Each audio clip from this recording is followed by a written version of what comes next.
I don't know about you, but from time to time, I need to be foiled. And I can't think of anybody better to foil me than Brian White from My Tesla Weekend. Brian, great to have you back on. Great to be here. It's a lot of fun. Yeah, foil. First, outer, inner, last. I gotta remember my algebra. It's important. Yeah, that was not the foil I'm talking about. But Oh, anyway, no. if you guys like Okay. having Brian on, hit the like, hit subscribe, hit notify, and then follow us everywhere. And really, leave a comment, because I do pop in from time to time and read the comments. And if you wish to hurt my feelings personally, that's a good place to do it. I don't know. Yeah, or not.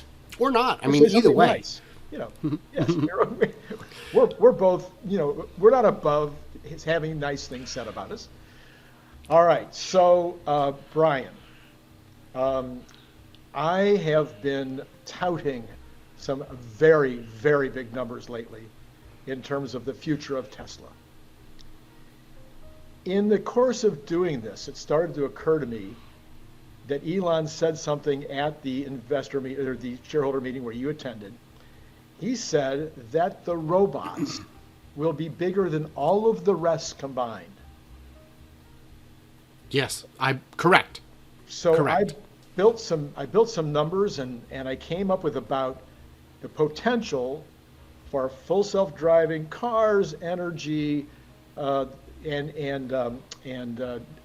Dojo as a service, just those. Oh, and semi trucks. I came up with a number of like $2.2 billion of profit in 2030. And people laughed. At 2.2 billion, they're laughing? That seems very low to me. I'm sorry, did I say it right? I might have said it wrong. Let me go back and read 2.2 it. trillion? 2.2 trillion. Oh, that is an ambitious number. I get my powers of 10 messed up from time to time. That's It's a power hard of in this- 1,000, but Yeah, okay. It's I hard, mean, it's yeah. hard in this world, when you're talking Order, trillions yeah. and billions.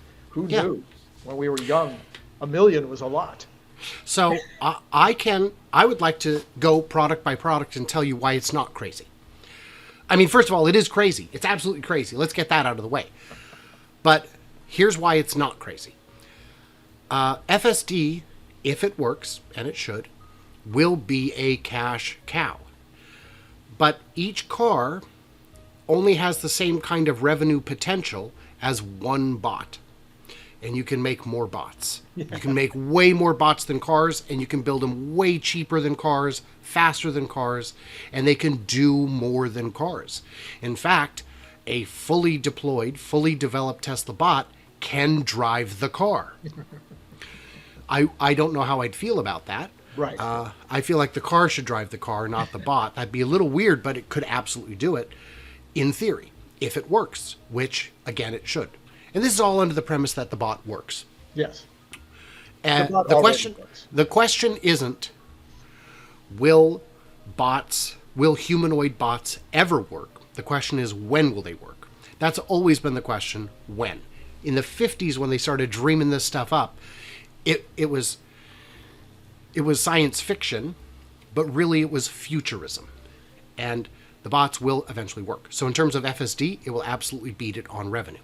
In terms of automotive, it will absolutely beat it on automotive because autos have a maximum value that is tied to its utility, which is point A to B. That is what an automobile does. Its utility is very finite. The same with semis. They're very expensive to build, and they serve a purpose, where bots can serve more purposes.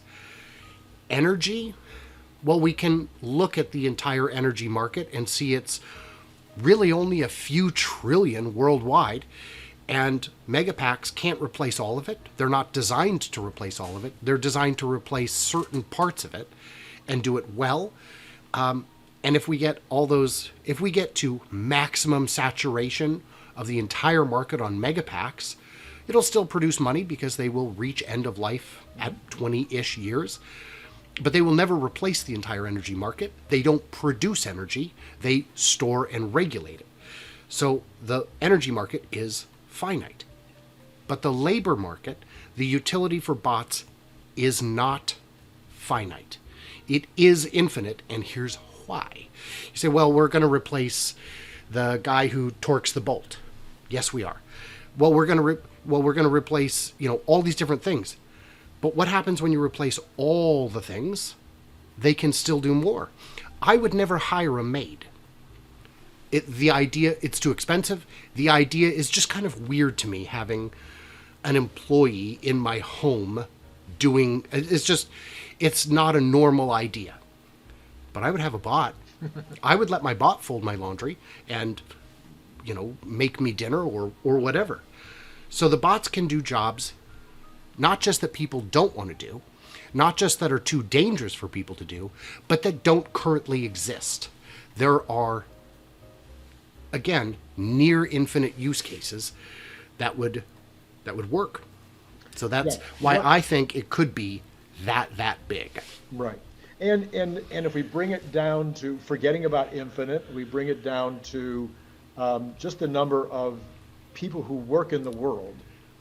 I looked it up, and it's out of the 8 billion humans in the world, about 4.5 billion of them are employed. Okay.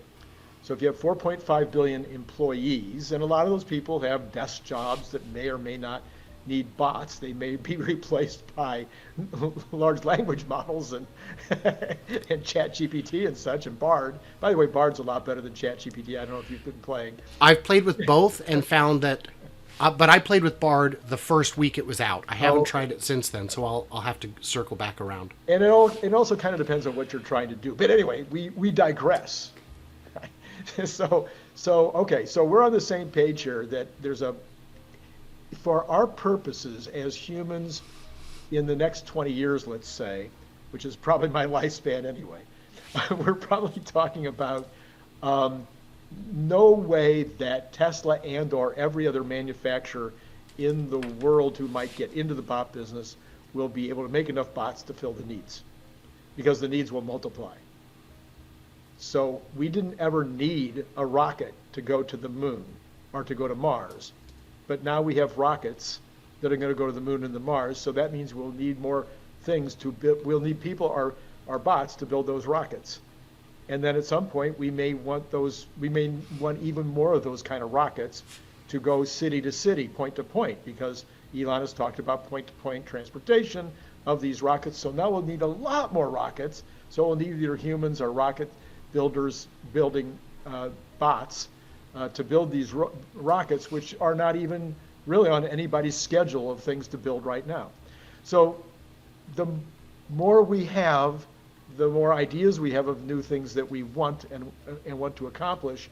It even goes to things like a better world in terms of ecology. A country where you're living hand to mouth doesn't care whether the sky is gray or whether the sky is blue. They just want to care about their next meal. But the wealthier the country gets, the more they're interested in cleaning up their environment. So the richer the world gets, the more bots we'll need to clean up the environment. And why not? Wouldn't it be great if a rich person, instead of giving money to, could just ship some bots to where the pollution is? Wouldn't it be great if the bots could clean up the oil spills or the litter from beaches, or go out and work on de-desertification, where they try and reclaim land from the Gobi or the Sahara? And those are very, very difficult jobs for humans on account of, the desert. Bots, less concerned about that. And it would be... And that's a job that, for the most part, isn't being done at all by anyone, because there's no money in it. But there doesn't have to be if the supply of labor is quasi-infinite. So what I've been wondering about this subject, because you and I have talked about it on our show, we've been interviewed on other shows about it. I mean, the robot thing is becoming the most interesting aspect of Tesla to a lot of people who follow Tesla. We know all about the car. We know all about the full self-driving. And yes, we want to still watch the YouTube videos, but not as many about, the latest version and how well it's doing. But the robot is all new, crazy potential. And so it's garnering, and it's also kind of fun. It's almost as sexy as cars, maybe even more sexy in some ways. So I see a tremendous interest in anything that has to do with Optimus. Could that also be part of what I mentioned in our last video we did together of the narrative change, where people are saying, well, I'm not going to invest in Tesla because of some future money they're going to make in energy, which we don't even know if they'll ever make it. But all of a sudden, I might be interested in investing in the future of Tesla on robots, because that's a lot sexier and the potential is massive. Maybe it's time for me to risk a little capital towards something that is not yet something I can put on a spreadsheet. So my initial reaction was no way, too far out, who gives?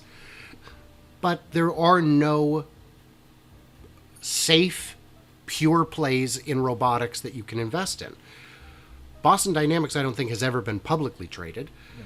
But if you were rich enough, you could get in on it one way or another. But now they're owned by Hyundai.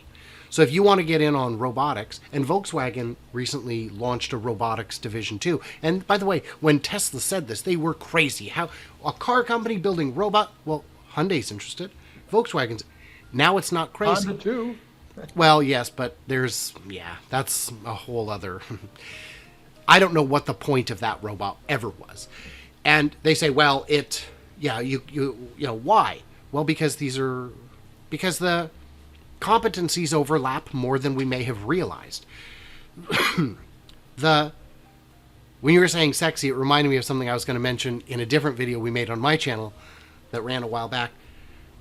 When people were saying these things can't walk, was it right? But you and I have seen videos from a month ago and from a week ago. You know, they can walk. But if you want to know how well they can walk, how sophisticated it is, watch their hips, because it pivots and balances in a way that is very skeletal and organic. It moves in a way that surprises me. That seems unusually good. My concern with the bots is, excuse me, and I leave little gaps there so you can trim it out, but my concern with the bots is if they replace every job, how does everyone have money? Because it's great that a company or a country might have money, but who's left to buy the products? Do we have a new class warfare? Do we do universal basic income? My thought, I made a whole video on it, was what we may need to do is tax the bots and put all that money into an arts fund. Where if you want to, I mean, if I said I'm going to just hire you, Randy, for $5,000 a month, you would say, well, I'm going to make a YouTube channel, or I'm going to write another book, or I'm going to, you know what, I'm going to do woodworking or stained glass or a SoundCloud rapper. I don't know, but everybody has something they would rather be doing for the money. This could be a great, works, a WPA type program but the problem is we still have to tax it. And that's going to be a real tough sell for the companies that control them. What are your thoughts on that? Yeah, so I am all about, I do believe that over time we will see a new renaissance, because there will be enough wealth to create a new renaissance. I've been saying this for at least over a year. My sense is that even though that new renaissance will happen, is that humans will continue to come up with new things to do. It may be arts, it may be adventure. Like for instance, I don't know if you've paid any attention to what we haven't yet explored in any great depth yet. It's called oceans. Never heard of them. Never heard of them. I mean, but these could absolutely explore. We could finally map in detail the ocean. Right, and if it's safe enough and cool enough, people would say, okay, I'd love to go down in a submarine and check, or even begin to live in some kind of a bubble, down at the ocean floor. We also have so little information about the atmosphere. I've heard it said that we know less about the atmosphere than we know about the human brain, and that it's almost as complex in terms of the way that it works. So, there's all kinds of things that are still potentially out there that ChatGPT, large language models, et cetera, are not going to be able to do. Especially, I think, in terms of science, to some extent in terms of engineering, and then in terms of art. So I think there's lots of potential in that direction. But my question comes always back to, because I will tell you, I don't know about your audience, I know my audience really cares about Tesla's stock value. Long term or short term, some of them, I day trade. I'm not too proud to say I have leaps, and I like to day trade leaps. But I'm way more interested in the long term of Tesla. And so the bots, to me, I couldn't come up really with less than $1 trillion in profits by 2030. I tried my hardest. Well, I'll tell you, my hesitation is maybe not 2030, but eventually. It isn't a matter of if, it is no longer that. It is now a matter of when. And if you want to say, yeah, but these guys are, okay, fine. Maybe it's $1 trillion combined with all the big players. Because Tesla uniquely shows their work.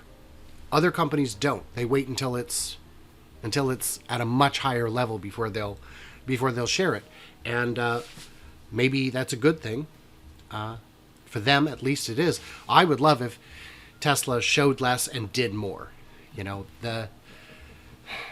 I'm waiting for the day when Tesla says, we're going to show you the new car. And by the way, deliveries start today. There's, there you go. 1,000 of them hidden in the warehouse. They're on their way here right now. But we're not there.